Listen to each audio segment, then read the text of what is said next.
کوئی حاجت درپیش ہو، وضو کریں، نماز پڑھیں 2 رکعت اور ان آیتوں کی تلاوت کریں اور کہیں پروردگار واسطہ ہے علی و محمد کا، میری مشکل کو حل کر دے۔ جب آپ نے یہ کام کیا تو گویا اس آیت پر پورا عمل ہو گیا۔ اور خاص کس سے روایت ہے؟ مولا کائنات کے بارے میں۔ جب بھی کوئی مشکل وقت ہوتا تھا، جب بھی کوئی مہم درپیش ہوتی تھی، فوراً کوئی مسئلہ درپیش ہوا، علی جاتے تھے مسجد میں، 2 رکعت نماز پڑھتے تھے اور اسی آیت کی تلاوت کرتے تھے۔ وظیفہ دے دیا میں نے آپ کو۔ ممکن کیسے ہے کہ سورہ حمد ختم ہو جائے، دل میں علی کا خیال نہ آئے؟ ممکن کیسے ہے کہ نماز کی پہلی رکعت ختم ہو جائے اور پنجتن پاک کا تصور نہ آئے؟ جس کی نماز ختم ہو جائے اور ان ہستیوں کا تصور نہ آئے، اس کی نماز نہیں ہے۔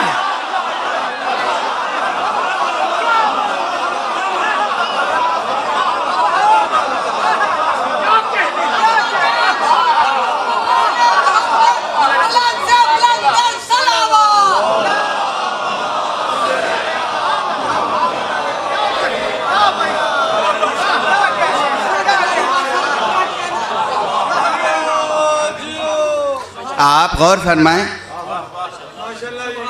نہ میں خطابت کر رہا ہوں، نہ میں غلو کر رہا ہوں، نہ کوئی فضیلت بیان کر رہا ہوں، کچھ بھی نہیں۔ میں ایک مسئلہ شرعی بیان کر رہا ہوں۔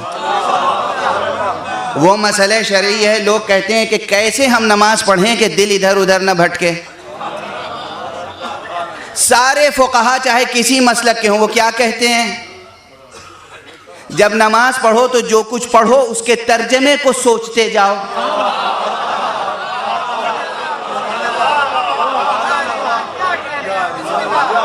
نماز پڑھو، اللہ اکبر کہو تو ترجمہ سوچو، اللہ بڑا ہے، اللہ بزرگ ہے۔ بسم اللہ الرحمن الرحیم پڑھو تو اس کا ترجمہ سوچو، ہے نا؟ اور جب ہم صراط الذین انعمت علیہم پڑھیں تو ترجمہ سوچیں کہ نہ سوچیں؟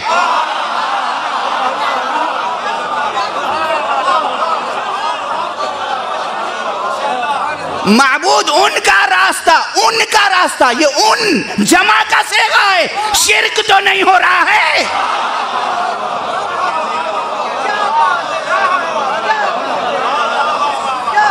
اس کا راستہ نہیں، ان کا راستہ۔ جن پر تو نے نعمتیں نازل فرمائی، یہ جن پر تو نے نعمتیں نازل فرمائی نے اور وضاحت کر دی کہ مخلوقوں ہی کا تذکرہ ہے۔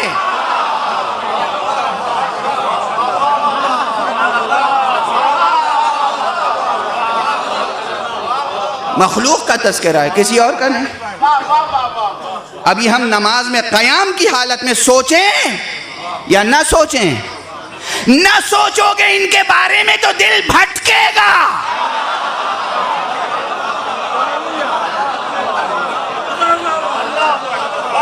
اگر چاہتے ہو کہ نماز میں نہ بھٹکو تو محمد اور آل محمد کا خیال رکھے رہو۔ صلوات پڑھنے محمد و آل محمد۔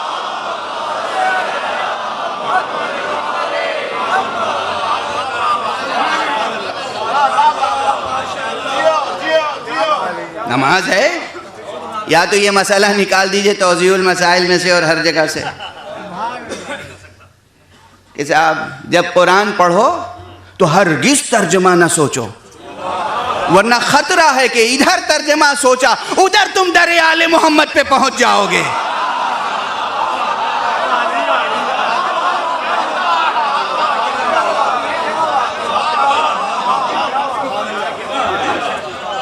ترجمہ سوچنا، سادہ سا ایک فقہی مسئلہ بیان کرنا۔ صراط الذین انعمت علیہم، یہاں بھی ہستیاں ہیں۔ ہم گئے تھے مدد لینے براہ راست خدا کی، خدا نے بھیج دیا محمد اور آل محمد کے ہاں۔ اسی لیے میں کہتا ہوں خود ترکیب نماز پہ غور کر لیجئے۔ ترکیب نماز کیا شروع ہوتی ہے؟ اللہ اکبر سے، اور جب ختم ہوتی ہے تو کیا زبان پر ہوتا ہے؟ گئے تھے کھٹکھٹانے دروازہ خدا کا، دروازہ کھلا تو سامنے محمد نظر آئے، فوراً حکم ہوا کہو السلام علیکہ ایھا النبی۔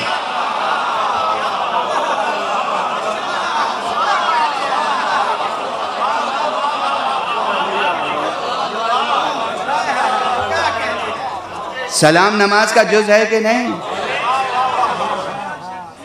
علامہ مرتضیٰ عالم الہدیٰ نے بحث کی ہے کہ سلام جز ہے یا نہیں ہے، جزیات میں شامل ہے یا نہیں، یہ فقہ اصول فقہ کی بحث ہے، فقہ استدلالی کی بحث ہے، مگر آج سب مانتے ہیں سلام جز ہے، نماز کا جز ہے، آخری جز، آخری جز۔ گئے تھے خدا کیا؟ خدا وہ حقیقت نہیں ہے جو آنکھوں سے نظر آئے، خدا وہ حقیقت نہیں ہے جو آنکھوں سے نظر آئے، اس لیے جب حقیقت نظر آئی تو مصطفیٰ نظر آئے۔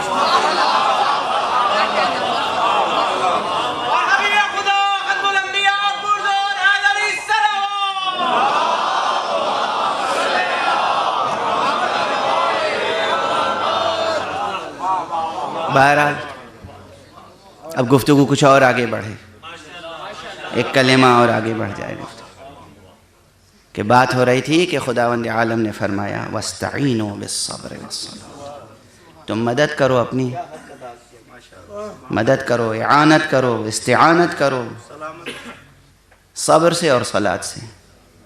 اور پھر میں نے عرض کیا کہ صبر ایک وصف ہے، ایک صفت ہے، اور یہ صفت بغیر موصوف کے سمجھی نہیں جا سکتی، سمجھائی نہیں جا سکتی، ڈیفائن نہیں ہو سکتی، ڈسکور نہیں ہو سکتی۔ اس میں اوصاف کو ڈیفائن کرنا ہی نہیں چاہیے، ڈسکور کرنا چاہیے۔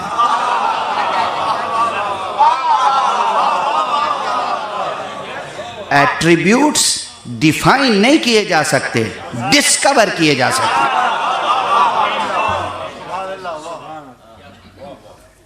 یہیں سے علم اور عرفان کی راہ الگ ہوتی ہے۔ توجہ رہے، یہ بہت اہم مسئلہ ہے، بار بار لوگ سوال کرتے ہیں، عرض کر رہا ہوں۔ بعض حقیقتیں ہیں جو ڈیفائن کی جا سکتی ہیں، وہ علم کا سرمایہ۔ جو ریئلٹیز ڈیفائن نہیں کی جا سکتی، ڈسکور کی جا سکتی ہیں، وہ عرفان کا سرمایہ۔ اس لیے کہ عرفان کہتے ہیں پہچاننے کو۔ علم، میں مثال عرض کر دوں کہ جیسے کوئی جناب سہیل رضوی صاحب، پروردگار ان کی توفیقات میں اضافہ فرمائے، سہیل رضوی صاحب مجھے دعوت دیں دہلی سے، اور میں نے ان کا گھر نہ دیکھا ہوا ہو، تو یہ تفصیلات لکھ دیں گے، میپ بھیج دیں گے، روڈ کے نام، اسٹریٹ کے نام، گھر کا رنگ، دروازے کا رنگ، دیوار کا رنگ، یہ سب لکھ کے بھیج دیں گے۔ یہ جب میں پڑھوں گا تو مجھے علم حاصل ہوگا۔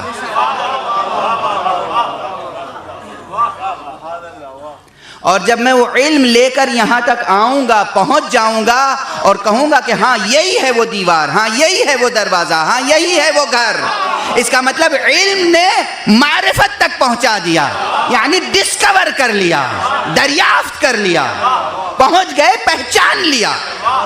معرفت پہچاننے کا نام ہے، علم جاننے کا نام ہے۔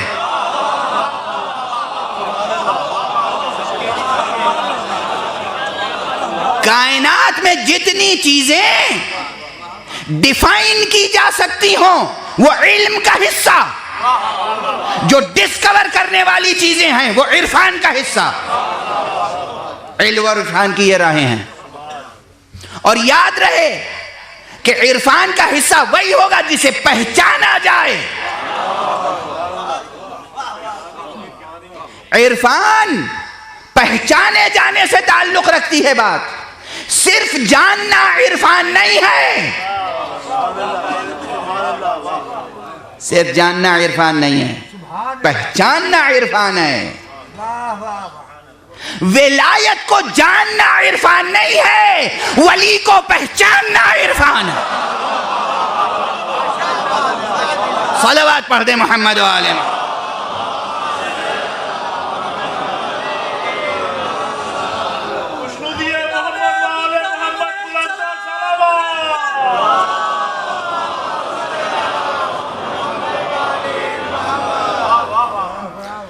بہرحال سبحان اللہ سبحان اللہ. اب عرض کروں ایک گریز کے ساتھ، کیونکہ مضمون وسیع ہے، بحثیں تہ در تہ ہیں، اس بحث کی شاخیں بہت ہیں.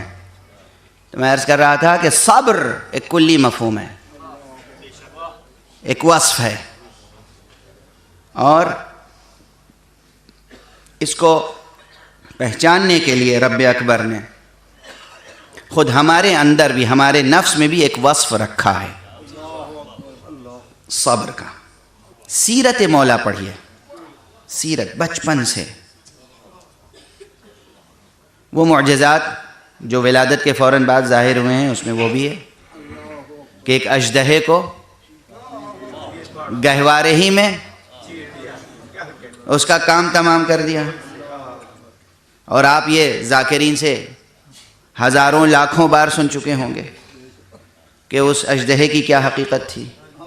کہتے ہیں کہ وہ اژدہا اس لیے تھا کہ وہ ہر نومولود کے پاس آتا تھا اور یہ فیصلہ کرتا تھا کہ یہ صحیح النسب ہے یا صحیح النسب نہیں ہے. علی کے آنے کے بعد اب اس کی ضرورت کیا رہ گئی تھی؟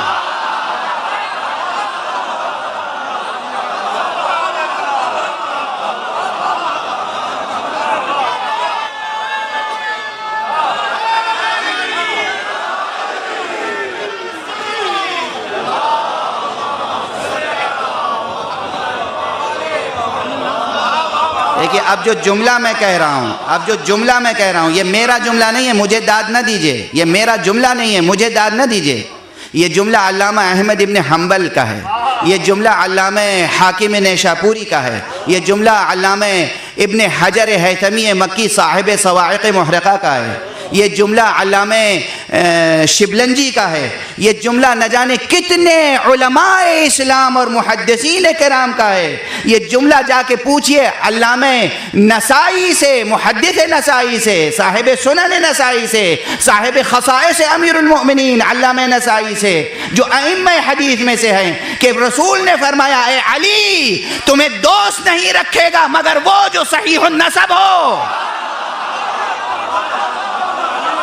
اور تمہارا دشمن ہو نہیں سکتا مگر وہ جس کا تذکرہ کرنا بھی مجلس میں خلاف ادب ہوتا ہے.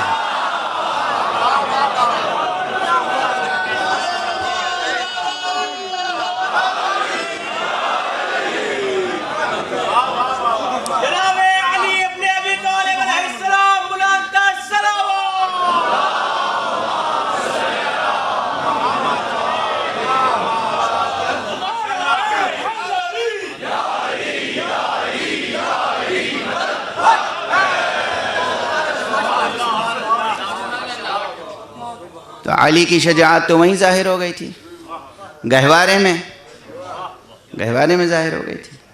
مگر بچپنا کیسا گزرا؟ جو بچپنے کا عہد ہوتا ہے وہ تو عہد، اس عہد سے وہ بھی گزرے. حضور کے عاشق تھے. مکے کا جو بھی بچہ حضور کی شان میں گستاخی کرتا تھا اس کی کلائیاں مروڑ دیتے تھے.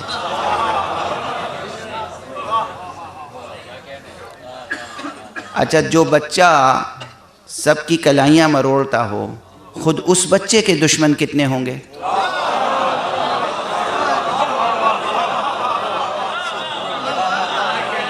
کتنے ہوں گے یہ تو آج تک ظاہر ہے.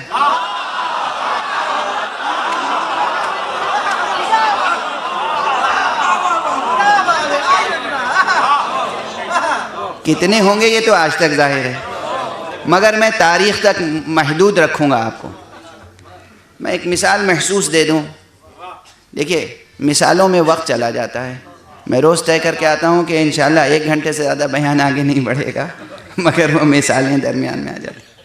فرض کیجئے میں یہاں لاہور آیا ہوا ہوں، آپ کا مہمان ہوں، اور 2-4 جوانوں کو یہ معلوم ہو جائے کہ یہاں میرے لیے کچھ خطرات ہیں، تو وہ میری حفاظت پہ کمر بستہ ہو جائیں گے.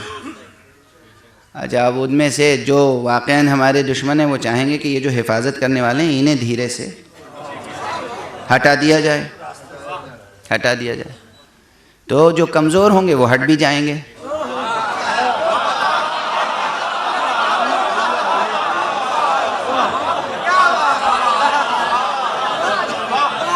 لیکن اگر کوئی ایک جوان وہ سینہ سپر بنا رہے تو پھر کیا ہوگا؟ پھر یہ ہوگا کہ یہ دشمن سب طے کریں گے کہ اچھا ان سے تو بعد میں سمجھ لیں گے، پہلے انہی سے سمجھ لیں، پہلے ہم انہی سے سمجھ لیتے ہیں. تو سب کی توجہ اس پر ہوگی. مکے میں کوئی نہیں تھا حضور کا سرپرست، حضور کا مددگار، حضور کا ناصر. سرپرست خدا تھا، مددگار اور ناصر یا ابو طالب تھے یا فرزند ابو طالب. تاریخ ہے، یہ تاریخ ہے، کوئی مبالغہ نہیں. اور اس میں بھی حضرت علی علیہ السلام ان بچوں کو جن کو کافروں نے، مشرکوں نے سکھایا تھا کہ پیغمبر پہ پتھر پھینکا کرو، پیغمبر کو پریشان کیا کرو، علی ان کو سزائیں دیتے تھے. تو خود علی کے کتنے دشمن ہوں گے؟ مگر صبر علی دیکھیے، شان عاشقی علی کی دیکھیے. بچپن سے جب بھی کوئی واقعہ ملے گا تو یہ ملے گا کہ علی سے، رسول سے گستاخی کرنے والے کو علی نے سزا دی. کبھی خود اپنی ذات سے گستاخی کرنے والے کو سزا دیتے ہوئے علی نظر نہیں آئیں گے. یہ ہے صبر علی.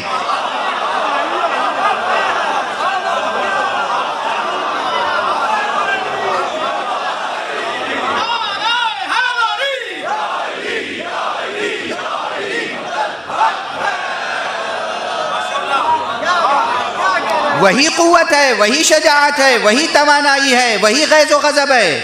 مگر ساری قوت، ساری شجاعت نظر مولا کر چکے تو اپنی ذات کے لیے کچھ استعمال نہیں کرتے. اب علی کو اذیتیں دی جا رہی ہیں، علی خاموش ہیں. علی پہ کوئی کچھ بھی کرے، علی خاموش. یہ خاموشی کا دور زیادہ بڑا ہے یا مقابلے کا دور؟ خاموشی کا دور. تو علی نے اپنی ذات کے لیے جو چیز اختیار کی وہ تھی صبر. جو چیز نظر خدا و رسول کی وہ تھی شجاعت. جو چیز علی نے نظر خدا و رسول کر دی وہ علی کی شجاعت تھی. جو چیز علی نے اپنے لیے رکھی وہ تھی صبر. جب علی نے اپنے لیے صبر کو رکھا تو قرآن نے بھی علی کا نام صبر رکھا. وَاسْتَعِينُوا بِالصَّبْرِ وَالصَّلَاةِ میں صبر سے مراد علی ابن ابی طالب کی ذات. صلوات پڑھ دیں محمد وآلہ.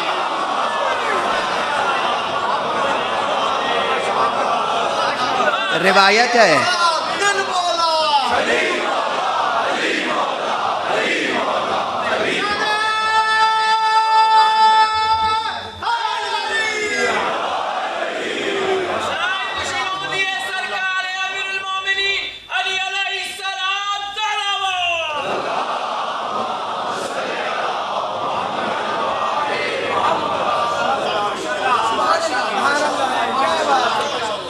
اور یہ روایت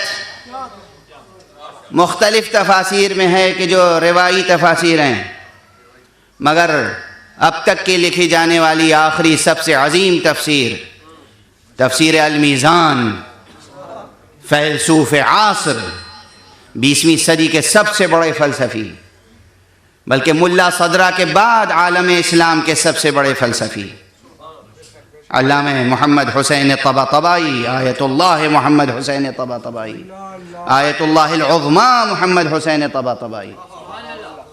ان کی تفسیر میں بھی اس روایت کی طرف اشارہ موجود ہے. انہوں نے فرمایا کہ وَاسْتَعِينُوا بِالصَّبْرِ وَالصَّلَاةِ سے مراد صبر اشارہ ہے علی کی طرف، صلاۃ اشارہ ہے محمد کی طرف. ہم کہتے ہیں پروردگار تو مدد کر ہماری، پروردگار کہتا ہے مدد میری لینی ہو تو علی سے مدد لو، محمد سے مدد.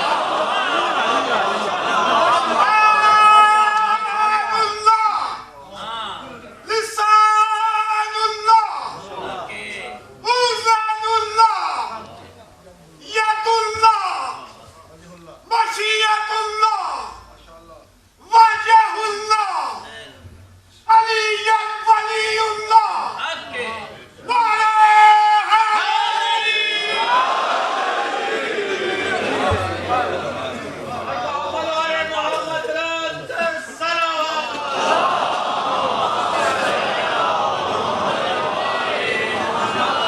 اچھا اب جب اللہ کہہ دے کہ ان سے مدد مانگو تو یا علی کہنے میں روکے گا کون؟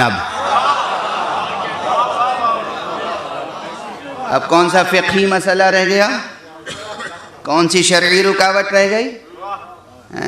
علی بالاستقلال کچھ نہیں کرتے، علی باذن پروردگار کرتے۔ علی کو پکارنے سے کوئی خطرہ نہیں ہے توحید کو، بلکہ جو توحید جب خطرے میں آئے تو علی کو پکارو۔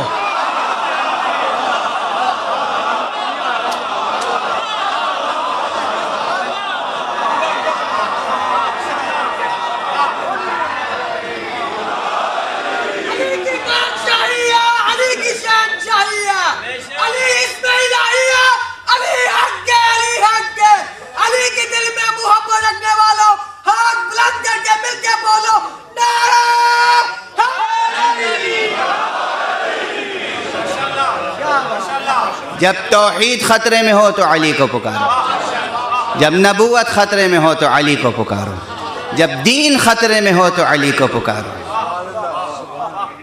علی مدد کے لیے اللہ نے پیدا کیا ہے، اللہ نے پیدا کیا انہیں مدد کے لیے، مگر انہیں مخلوق سمجھ کے پکارو خالق نہیں، انہیں مربوب سمجھ کے پکارو رب نہیں، انہیں عبد سمجھ کے پکارو معبود نہیں۔ علی معبود نہیں ہے، علی رب نہیں ہے، علی خالق نہیں ہے، علی رازق نہیں ہے۔ رازق خدا ہے، رب خدا ہے، معبود وہی اللہ سبحانہ و تعالیٰ کی ذات، لیکن اس نے بنایا ہے انہیں مدد کے لیے، انہیں صلاحیتیں عطا کی ہیں، انہیں صلاحیتیں عطا کی ہیں، اس لیے اور قرآن مجید میں ان کا نام صبر رکھا ہے، اور صرف یہی ایک نام تھوڑی ہے علی کا قرآن میں۔ لوگ مجھ سے کہتے ہیں، ایک جملہ یاد رکھیے گا، مجھ سے لوگ کہتے ہیں کہ بتائیے حضرت علی علیہ السلام کی ذات اگر اتنی اہم ہے تو قرآن مجید میں ان کا نام کیوں نہیں ہے؟ میں کہتا ہوں کہاں نام نہیں ہے، کتنے نام ہیں علی کے قرآن میں۔ کہیں صراط مستقیم کہہ کے علی کو پکارا، کہیں صبر کہہ کے علی کو پکارا، کہیں صالح المؤمنین کہہ کے علی کو پکارا، ایک فہرست ہے، کوئی سورہ ایسا نہیں ہے جس میں علی کا کسی نہ کسی طرح ذکر موجود نہ ہو۔ جیسے خدا کے ہزاروں نام ہیں ویسے اس بندہ خدا کے ہزاروں نام ہیں، ہزاروں نام، مگر ہاں وہ مدد کے لیے ہیں، مگر ساتھ میں میں نے کیا کہا، خدا آپ کی ذات میں جو جوہر صبر ہے اس سے غافل نہ ہو، خود اپنی ذات میں اس جوہر ذات کو اسے پروان چڑھائیں۔ زندگی کے ہر شعبے میں صبر درکار ہے۔ اس صابر نے جس کا نام قرآن میں صبر ہے، صبر کے اوپر جتنی روشنی ڈالی ہے نا، اب موقع نہیں ہے کہ میں عرض کروں۔ خطبات نہج البلاغہ میں جو صبر کا بیان ہے، جو ختم صبر کا بیان ہے، جو عہد نامہ مالک اشتر میں صبر کا بیان ہے، لیکن صرف 2-3 فقرے ذہن میں آ رہے ہیں اس وقت۔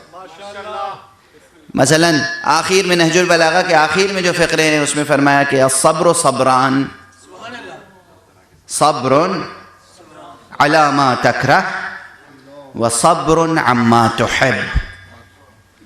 صبر کی 2 قسمیں ہیں، کبھی کبھی ان چیزوں پہ صبر کرنا پڑتا ہے جو ناپسندیدہ ہیں، ناپسندیدہ حالات میں رہنا پڑتا ہے، صبر کرنا پڑتا ہے۔ مثلا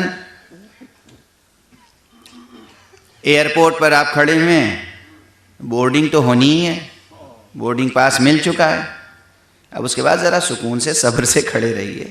وہ آپ کی شان کے خلاف محسوس ہوتا ہے کہ لائن میں کھڑے رہیں، کیوں میں کھڑے رہیں۔ اس وقت کھلتا ہے کہ کون کتنا سویلائزڈ ہے، کون کتنا اچھا انسان ہے، کس میں مینرز اور ویلیوز کتنے ہیں، کس میں کتنا مورل ہے، کتنا اخلاق ہے، کتنی تہذیب ہے، کتنی ثقافت ہے۔ ایک مثال دی میں نے، زندگی کے ہر شعبے میں یہی ہے، بے صبری نہیں ہونی چاہیے۔ کسی بھی شعبے میں جتنا بڑا صابر ہوگا انسان اتنا ہی بڑا انسان ہوگا.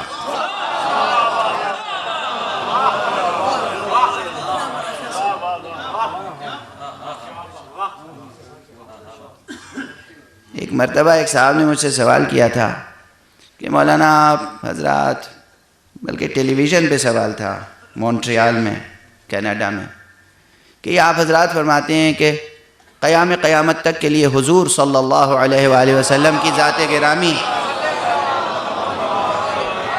نمونہ عمل ہے.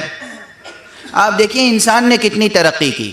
توجہ رکھیے گا، ترقی کی دہائی دینے والے جوان اور بزرگ سب، اتنی انسان نے ترقی کر لی. اس دور میں، اس عرب زمانے میں جب تاریخ تھا عرب، اس وقت دنیا کے پسماندہ ترین علاقے میں ایک شخص نے، ایک انسان نے 63 برس زندگی بسر کی. آپ کہتے ہیں کہ اس انسان کی زندگی قیامت تک کے لیے اسوہ حسنہ ہے، نمونہ عمل ہے. آج دیکھیے کیسی بلڈنگیں بن رہی ہیں، الیکٹریسٹی ایجاد ہو چکی ہے، ہوائی جہاز ایجاد ہو چکے ہیں، راکٹ جو ہیں بحر ظلمات کا سینہ چاک کر رہے ہیں، کہاں تک پہنچ رہے ہیں. میں سب سنتا رہا، ساری فہرست انہوں نے اپنی ڈسکوریز کی، سائنس کی، ٹیکنالوجی کی.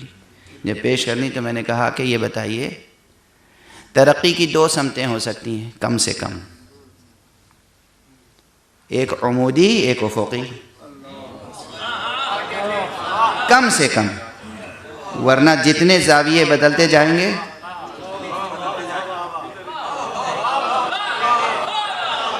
کم سے کم 360 ڈگریوں سے تو واقف ہیں آپ. جتنے زاویے بدلیں گے، لیکن کم سے کم 2، افقی عمودی، ورٹیکل ہاریزونٹل. یہ جو ترقی آپ بتا رہے ہیں یہ افقی ہے عمودی؟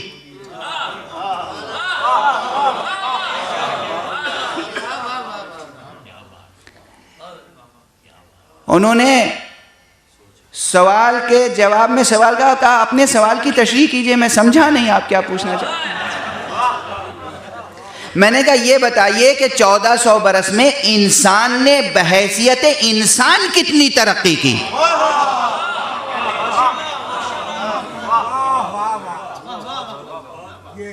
انسان نے بحیثیت انسان کتنی ترقی کی؟ سائنسداں کے طور پر ترقی کی. مکان کی آرائش تو انسان نے سیکھی، مکین کی تربیت میں انسان نے کتنی مہارت پیدا کی. ذات انسان،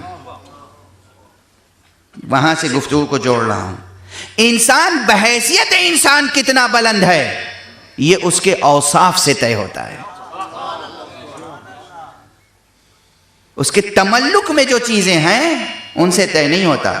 کس انسان کے پاس کتنی کاریں ہیں اس سے نہیں طے ہوتا کتنا بڑا انسان ہے. کتنے گھر ہیں اس سے طے نہیں ہوتا کہ کتنا بڑا انسان ہے. کتنا بڑا بزنس ہے اس سے طے نہیں ہوتا کہ کتنا بڑا انسان ہے. غور فرما رہے ہیں آپ؟ کتنا سرمایہ ہے اس سے طے نہیں ہوتا کہ کتنا بڑا انسان ہے. توجہ رہے جہاں تک ذہن جا رہا ہے. ہمارے نوجوان پلکوں پہ خواب سجائے رہتے ہیں بڑا بننے کا، پھر بڑا بننے کے لیے آئیڈیل معین کرتے ہیں. آج طے کر کے جائیے کہ بڑا بننے کے معنی کیا ہیں اور آپ کا آئیڈیل کون ہو سکتا ہے. بڑا زمیندار بڑا آدمی نہیں ہوتا، بڑا سرمایہ دار بڑا آدمی نہیں ہوتا، بڑا مکان رکھنے والا بڑا آدمی نہیں ہوتا، دنیا کی کوئی بھی شے رکھنے والا بڑا آدمی نہیں ہوتا. بڑا آدمی بڑا علم رکھنے والا بڑا آدمی ہوتا ہے، بڑا صبر رکھنے والا بڑا آدمی ہوتا ہے، بڑی جود و سخا رکھنے والا بڑا آدمی ہوتا ہے. اوصاف انسانی سے انسان کا قد بلند ہوتا ہے.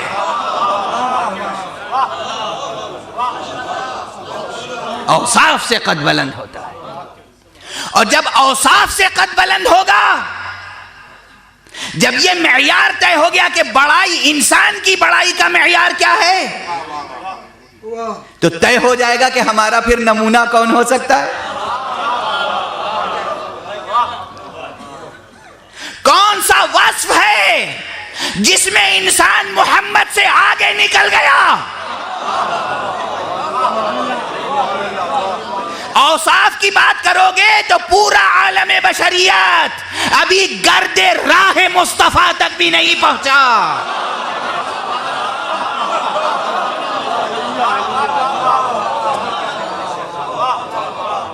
اس لیے مصطفیٰ نمونہ کامل ہیں قیامت تک کے لیے۔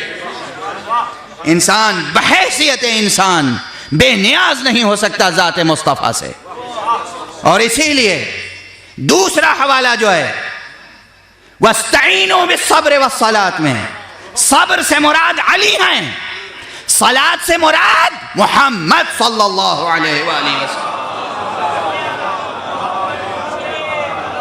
اب یہ بھی میں کیا کروں کہ ترتیب خدا نے قائم کی، پہلے علی کا ذکر کیا محمد کا بعد میں، یعنی بتا دیا جب تک علی سے مدد نہیں لوگے محمد تک پہنچ نہیں سکتے، اور جب تک محمد سے نہ ملوگے خدا تک پہنچ نہیں سکتے۔ صلوات پڑھ دیں محمد و آل محمد۔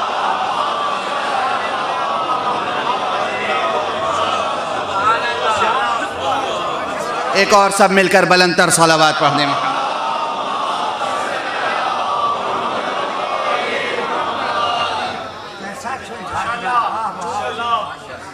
خدا آپ کے اندر اوصاف ہیں، ہاں صلاۃ سے مراد ذات گرامی محمد عربی ہے صلی اللہ علیہ وآلہ وسلم۔ لیکن وہی بات کہ آپ جو نماز پڑھتے ہیں یہ بھی من جملہ مصادیق صلاۃ ہے، اس لیے یہ بھی مددگار ہے۔ آپ کے اندر جو وصف ہے صبر کا وہ بھی مددگار ہے، اور آپ جو نماز پڑھتے ہیں وہ بھی مددگار ہے۔ اسی لیے یہ تہذیب ہے معصومین کی، جب بھی کوئی مشکل وقت ہوتا تھا فوراً مسجد میں جا کے 2 رکعت نماز پڑھتے تھے۔ روایت ہے، اور خاص کس سے روایت ہے؟ مولا کائنات کے بارے میں، جب بھی کوئی مشکل وقت ہوتا تھا، جب بھی کوئی مہم درپیش ہوتی تھی، فوراً کوئی مسئلہ درپیش ہوا علی جاتے تھے مسجد میں، 2 رکعت نماز پڑھتے تھے اور اسی آیت کی تلاوت کرتے تھے، وَاسْتَعِينُوا بِالصَّبْرِ وَالصَّلَاةِ وَإِنَّهَا لَكَبِيرَةٌ إِلَّا عَلَى الْخَاشِعِينَ الَّذِينَ يَظُنُّونَ أَنَّهُمْ مُلَاقُو رَبِّهِمْ وَأَنَّهُمْ إِلَيْهِ رَاجِعُونَ۔ گویا 2 رکعت نماز حاجت پڑھنے کے بعد یہ ان آیتوں کی تلاوت دعائے استمداد ہے، یعنی ان آیتوں کی تلاوت میں تاثیر ہے۔ ایک وظیفہ دے دیا میں نے آپ کو، باتوں باتوں میں وظیفہ دے دیا۔ میں گوشہ و کنار میں بیٹھ کے خانقاہ نشیں تو ہوں نہیں جو خاموشی سے وظیفے دوں، میں تو منبر سے وظیفے دے دیتا ہوں۔ کوئی حاجت درپیش ہو، وضو کریں، مسجد میں جائیں، نماز پڑھیں 2 رکعت اور ان آیتوں کی تلاوت کریں، اور کہیں پروردگار واسطہ ہے علی و محمد کا، میری مشکل کو حل کر دے۔ جب آپ نے یہ کام کیا تو گویا اس آیت پر پورا عمل ہو گیا۔